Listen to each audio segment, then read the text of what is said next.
we're gonna roll in 10, 9, 8, 7, 6, 5, 4, 3, 2. Hey everybody, welcome to this episode of Away with Words, the podcast. It's your girl Bree Stories. Yes, it is. You know it is. Welcome back. Thank you so much for being here. Today, we're going to talk about something deeply personal to me, so be kind. First, we're going to do a little housekeeping. Make sure that you're subscribed on all the things, please.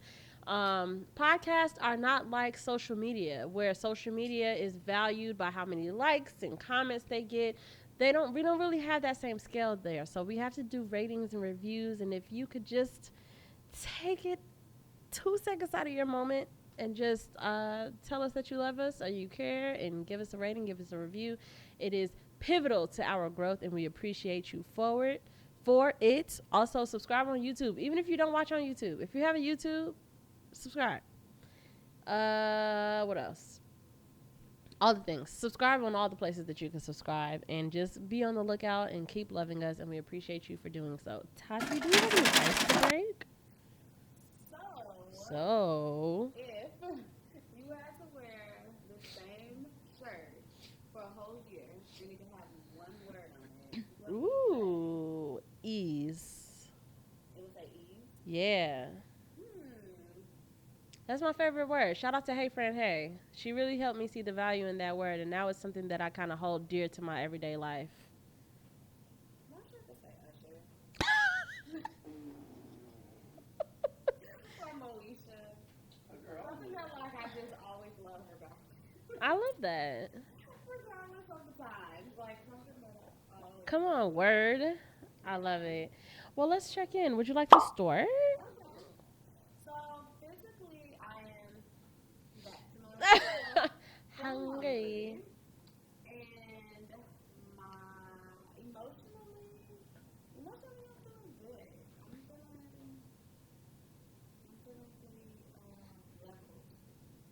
And my attention is on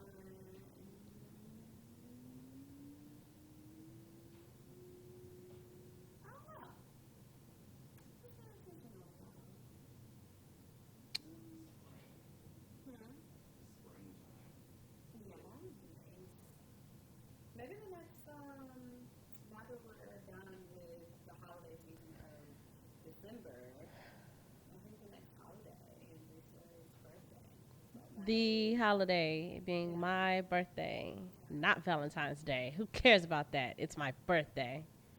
her birthday is Valentine's Day. Is the next Valentine's Day. it's the next holiday I guess that I'm now Yeah, I'm focused looking on. forward to. And what about is it Yes. Martin Luther King Day in January? I'm looking forward to that too. Because I don't get work. Oh yeah, teacher stuff. Right? Shout out to that. And spiritually, I feel blessed. Blessed. Hi y'all. Physically, hi y'all. Physically, I feel light as a feather, solid as a rock. Sorry. Emotionally, I feel joy. Maybe it's the tequila. Maybe it's therapy. I don't know. No, I put therapy there.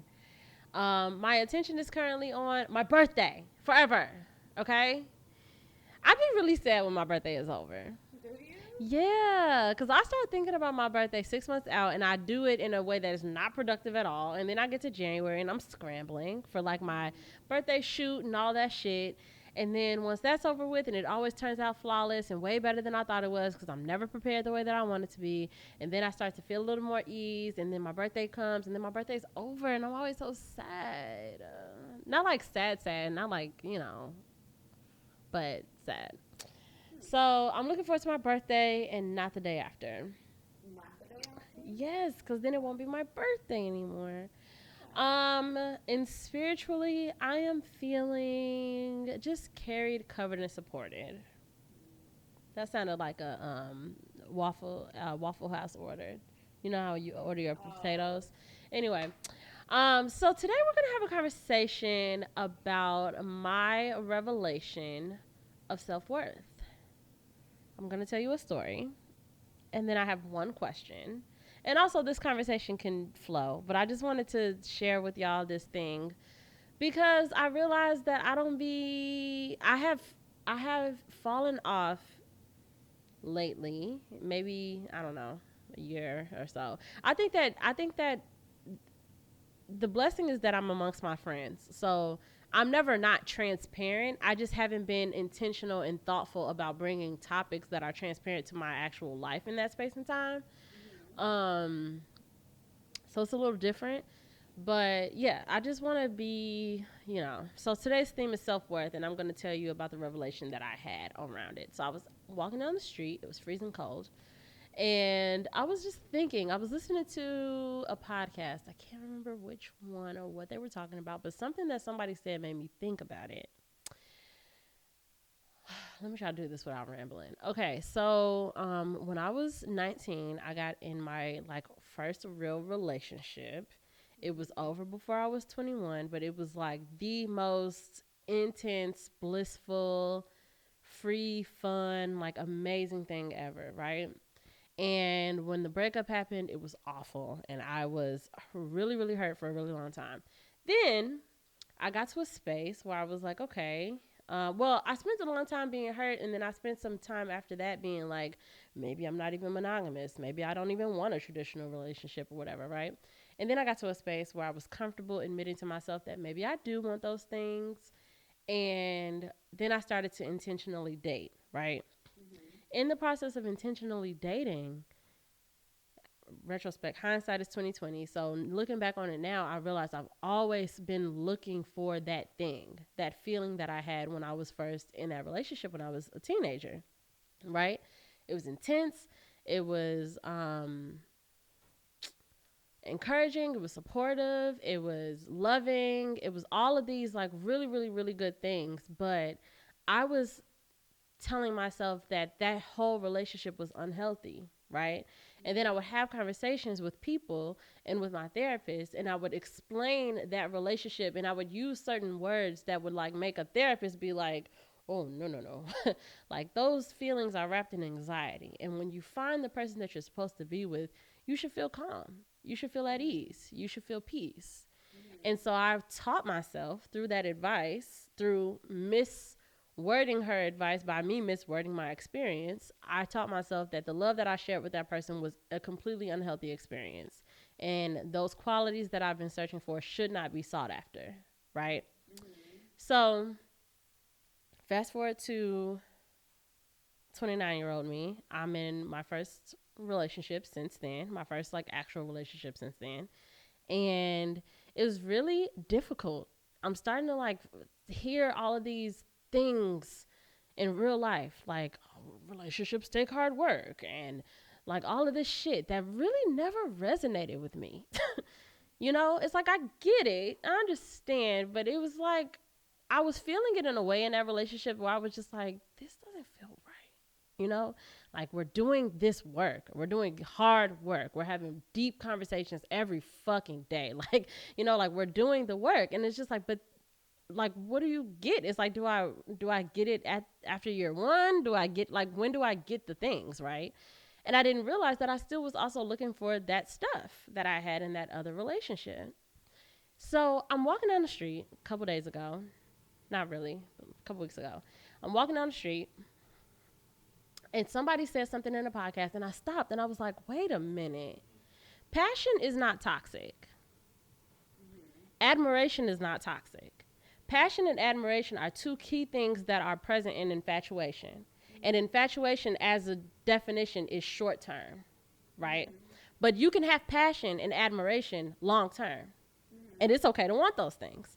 And I'm having this conversation in my head. I'm like, wait a minute. So the things that I've been wanting, passion, admiration, to feel interested in, to feel supported, none of those things are inherently bad or unhealthy.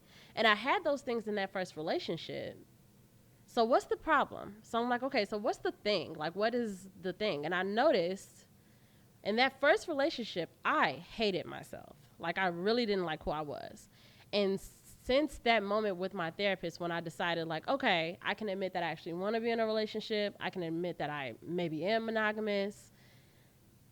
every time I got into a romantic space, I could never control whether they felt passionate about me, whether they admired me, whether they were genuinely interested or supported me or encouraged me, but I can always control how I felt about myself. And now I'm about to cry, and it's fine. Michael loves this. I could always control how I felt about myself. So what I was doing in all these romantic spaces was I was bringing self-deprecation every time, because it was the only thing that felt like adjacent to what I was looking for, you know? Like, I didn't have the passion, I didn't have the admiration or the interest in all these things, but it was like, well, when I was having all those things, I also really hated how I felt about me. So maybe if I bring that, and this is all subconscious, I'm not like logically like in the front of my mind saying this, but like subconsciously I'm like, you know, I'm talking to my romantic partners and I'm calling myself dark and I'm calling myself broken and, you know, making my depression like my identity, like I needed to be fixed, you know? And it hit me when I was walking down the street. I was like, wow, self-worth is really the key. And while I had all of those things in that relationship when I was super young, I couldn't even appreciate it for all it was because of how I felt about myself. And now I'm looking for those things now, and I wouldn't even notice it because of how I feel about myself, you know? So now I'm realizing, like, wow, I've never had a good sense of self-worth in general, maybe.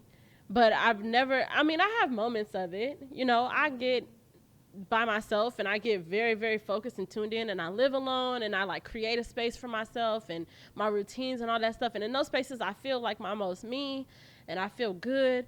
But in romantic spaces, I've never had a romantic relationship where at the same time I felt really good about myself or I felt worthy. And that leads me to a conversation that I want to have about how self-worth plays a part in our relationships. And how do you see your self-worth showing up, and how important is it to you that you like who you are before even giving someone access to you?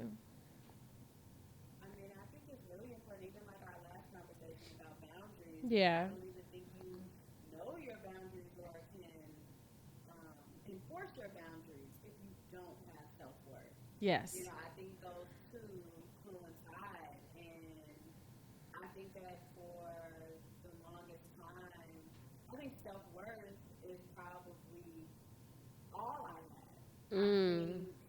I think I went a long time where I wasn't dating, and wasn't really even like looking to date, and then even when I did start dating, I was always, you know, it didn't always like take long for me to be like, oh, you know, this is not working. You know, like my self-worth was almost like a, I mean, I don't want to say it was like a crutch, but it was just like, it was easy for me to fall back on myself because I was very comfortable with me and very happy with me, and adding somebody else to that dynamic was almost seeming like more stress than what it was worth. Right. Like, it was like, you're fine when you're by yourself. It was like, so why stress yourself out? But I think that having a strong sense of who you are and what you deserve and how you add to other people's lives, you know, when that's used correctly, it's only going to attract another partner that adds to that. Yes. You know, and so I think it's very important. I think you need it. I think that without it, which is probably the reason why sometimes I know in the past episodes I touched on people that jump from relationship to relationship or that are like constantly searching for love, and how the issue to me is it's not that you're like jumping from relationship to relationship, but it's more so, did you do that work like in between? Like, because if you're jumping from relationship to relationship, it doesn't seem like you're necessarily attracting something better, you know, each time, like, because it keeps continuously failing, or, you know, you keep winding up back in this space for a month where you like, oh, niggas ain't shit, and then, you know, but then you're back with like a new one, and it's like, you need that time to do that work. Like, you do need that time and that space to really look within yourself and know the things that you want and know the things that you need, and then know the things that you need to fix about yourself. Yes. You know, so that you can be proud of yourself, and that you can be confident in who you are, and know that even if you're not perfect, you're working on it. Like, you're doing the work, you're putting in the effort. Yeah. Something that you said really stood out to me about how someone being more stressed in his work once you do have that. And that's what I think I kind of realized because when I do get in, in my fucking zone, and especially breakups are a master motivator.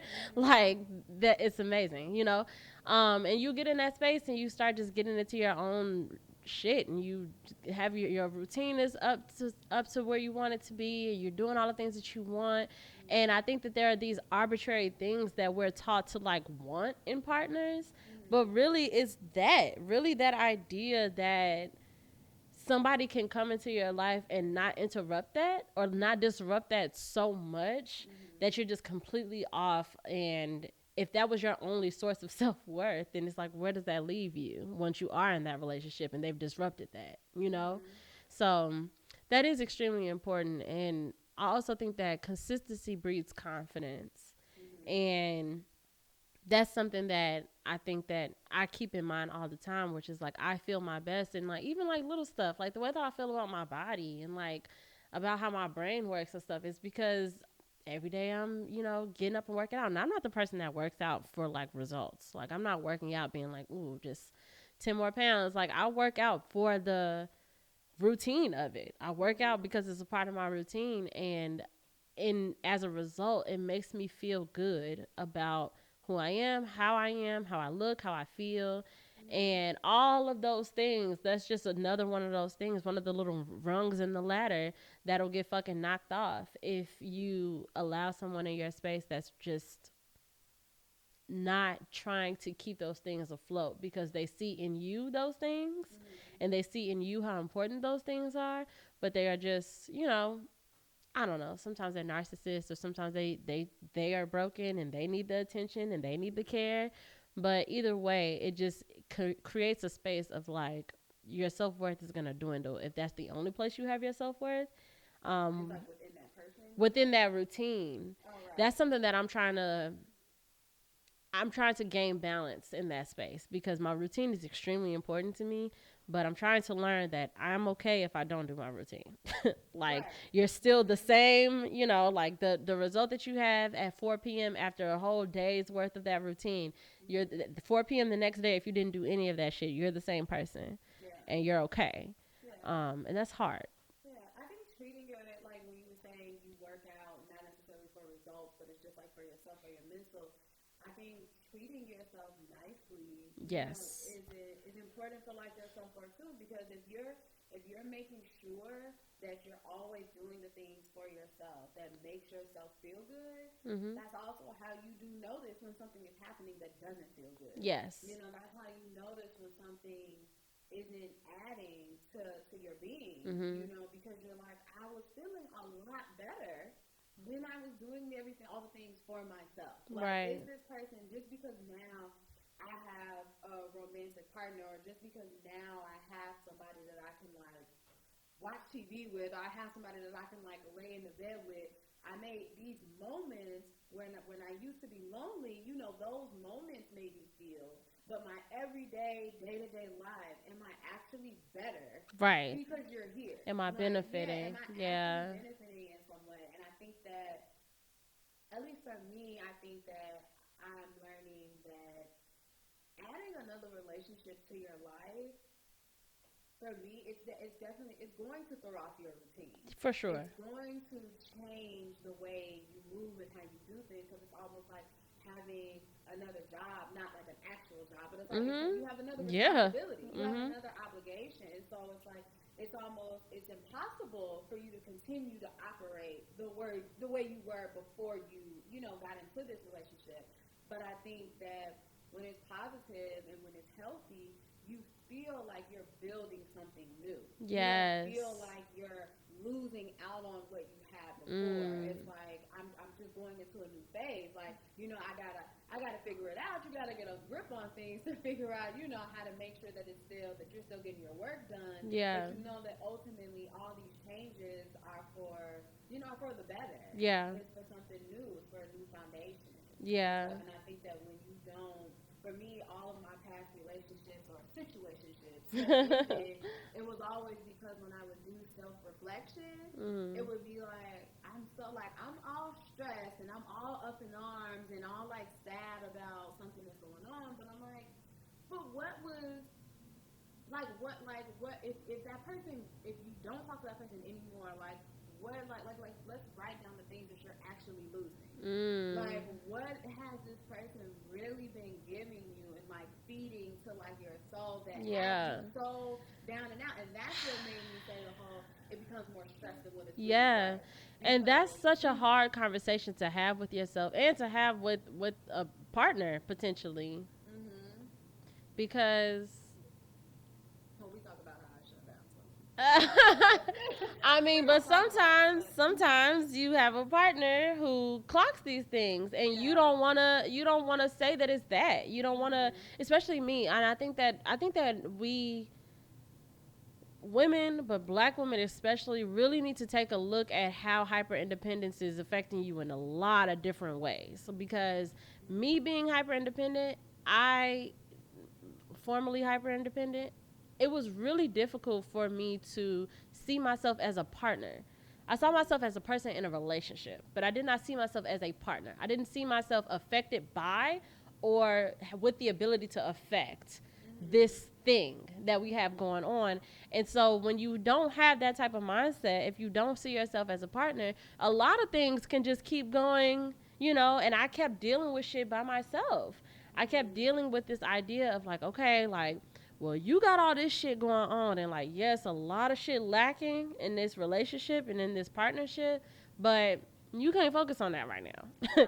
Like, and if that nigga want to be here, let that nigga be here, but you can't focus on the fact that you're not getting your needs met because you're not even meeting your needs, and that's not fair, because it's like, why didn't I? Yeah. And it's like, and it goes back to what you were saying about how self-worth is really related to how you treat yourself too, because that was not me treating myself well. That was me telling myself that I'm too broken to have the love and the passion and the admiration and the interest and all of these things from my partner, that you don't have to be fixed all the way. Like, I don't have to be healed to have those things. I certainly had it before, and I was far from it, but I think that it's really important that self-worth being tied directly to how you treat yourself, and then as you continue to grow into that being tied to how you allow other people to treat you.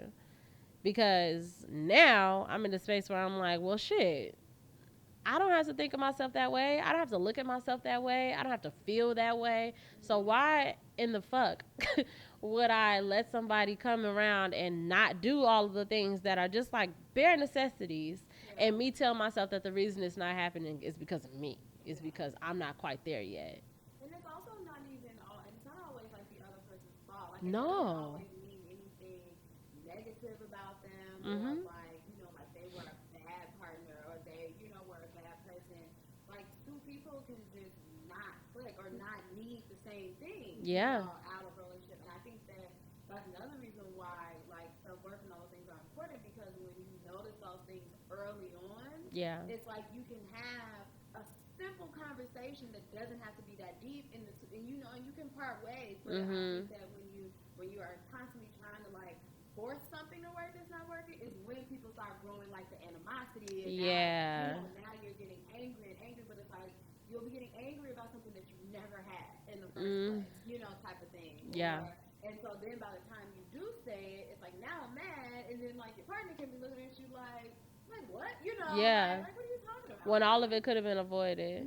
Yeah. It's like all those conversations and all those, like we've even talked about in the past, I think we talked about in the past about, wanting to have conversations about wanting to be in a relationship like really, really early on. And how I was like, I don't think there's anything wrong with that when men or women do that. I think that it's fine to always express what you want and what you need, whether it makes sense to that other person or not. Yes. But it's like, once that person is kind of like, no, that's not what I want, separate.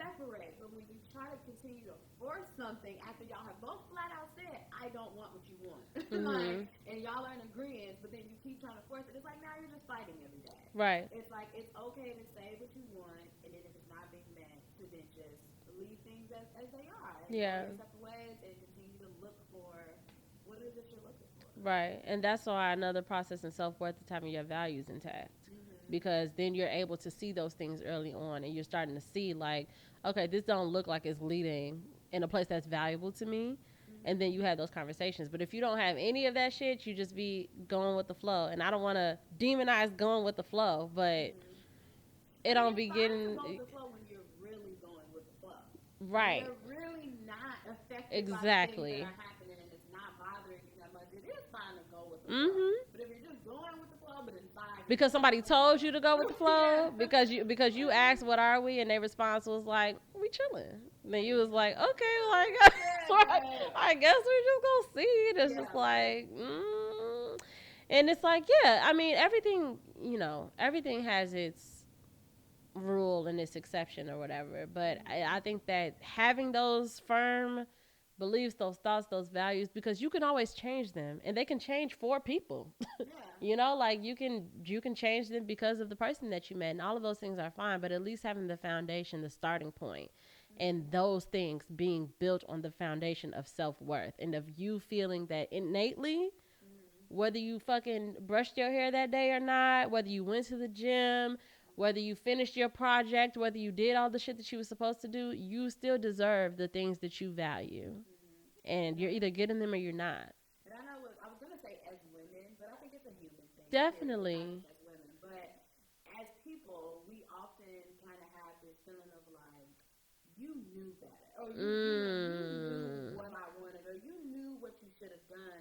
And sometimes that's true, but sometimes it's not. People really don't be knowing because we're adults, and you have to think of people's dating history and all the people that they've dated. And like, a man could have had like 5 serious relationships, and in each of those relationships, that woman's love language could have been, financial or something. Like her feeling love could have been because he took care of things. He was paying the bills, like he was helping, so this is how I knew he loved me. And then when he meets a woman who's now like, no, I need your time. Right. Like I need you here, he's gonna, and then you need to express that because that might be a complete shock for him. Right. That may be a huge revelation. Like he'll be like, what? Yeah. I bought you a car.